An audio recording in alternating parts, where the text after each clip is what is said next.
Hello hi అండి, అందరికీ నమస్కారం. వెల్కమ్ బ్యాక్ టు అమ్మాయి గారు అచ్చులు. ఎలా ఉన్నారండి? బాగున్నారా? మేమైతే బాగున్నామండి. మీరు కూడా బాగుండాలని మనస్ఫూర్తిగా అయితే కోరుకుంటున్నాం. అయితే ఈరోజు మనం అయితే రెసిపీలోకి వెళ్దామండి. హలో హాయ్ అండి, అందరికీ నమస్కారం. వెల్కమ్ బ్యాక్ టు అమ్మాయి గారు రుచులు. ఈరోజు మన ఛానల్లో రెసిపీ భక్షాలు అండి. మా పాప ఈ స్వీట్ చేయమ్మా అంటే నేను ఒకసారి అయితే చేశానండి. ఏ విధంగా చేశాను అనేది వీడియోలో అయితే ఎక్స్ప్లెయిన్ చేశాను. ముందుగా అయితే మనం రెసిపీలోకి వెళ్దాము.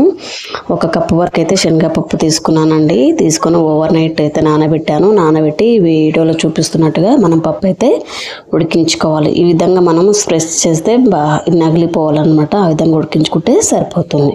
దీన్ని వేరొక బౌల్లోకి అయితే మనం ట్రాన్స్ఫర్ చేసుకోవాలి. ట్రాన్స్ఫర్ చేసుకుని దీనిని ఇప్పుడు మనం దాల్ మాషర్ లేదా మిక్సీ అయినా పట్టుకోవచ్చు అండి. కాసేపు అయితే ఆరబెట్టుకోవాలన్నమాట. సో నెక్స్ట్ ఒక కడాయి అయితే తీసుకొని నెయ్యి అయితే వేసుకోవాలి. వేసుకొని నేనైతే మిక్సీ పట్టానండి పిండిని. ఆ పప్పునైతే మిక్సీ అయితే చేయడం జరిగింది. మిక్సీ చేస్తే ఈ విధంగా వచ్చిందనమాట. దీన్ని నెయ్యిలోకి బాగా వేయించాలి. 1 కప్పుకి 1/2 కప్పు బెల్లం అయితే తీసుకున్నానండి.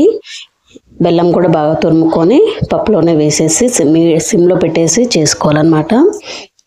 లేకపోతే మనకు పప్పు అనేది అడుగంటిపోతూ ఉంటుంది తొందరగా. సో మనం కంటిన్యూస్గా కలుపుతూనే ఉండాలి. బెల్లం కరిగేంత వరకు కూడా మనం ఈ విధంగా కలుపుతూనే ఉండాలి. ఈ విధంగా కలుపుతూనే మనకు అడుగంటదనమాట.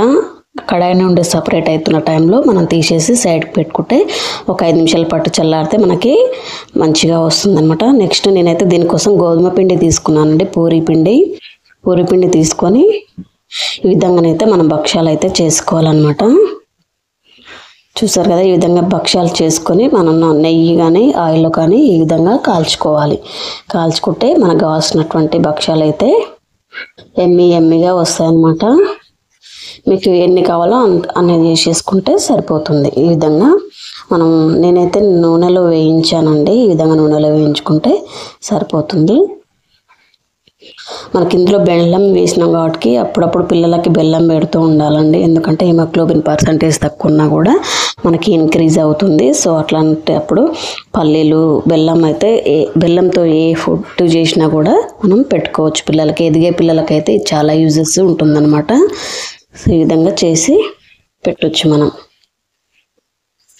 ఇదే అండి ఈరోజు రెసిపీ. నచ్చితే లైక్ చేయండి, షేర్ చేయండి, ఛానల్ని అయితే సబ్స్క్రైబ్ చేసుకోండి ఫ్రెండ్స్. మరిన్ని వీడియోస్ కోసం అయితే ఛానల్ని సబ్స్క్రైబ్ చేసుకోండి. కొంచెం సపోర్ట్ అయితే ఇవ్వండి ఫ్రెండ్స్. ఫ్యామిలీ మెంబర్స్ రిలేటివ్స్ ఎవరున్నా కూడా వీడియో అనేది షేర్ చేయండి.